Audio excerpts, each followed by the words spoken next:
bottom. But there was another piece that we would fill out, which is how likely is that candidate to accept an offer at Bain? Mm-hmm.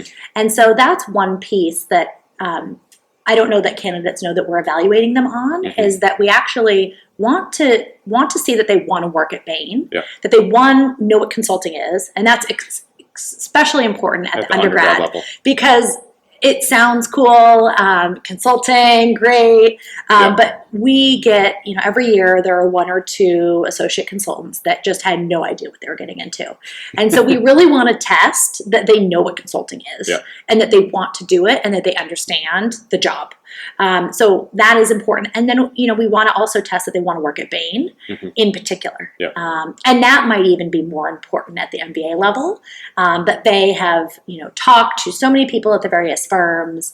They, specifically want to work at Bain. Yeah. Everyone loves to hear that, the place they work is the best, and they want to be flattered. Yeah. And so, hearing a candidate say, hey, I understand consulting, and, I really, in particular, want to work at Bain because of your nonprofit work or private equity practice or, yeah. whatever it may be.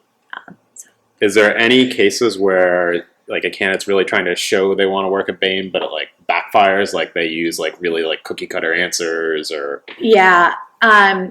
Typically, it's when candidates talk about Bain and our focus on results and how important they believe results are.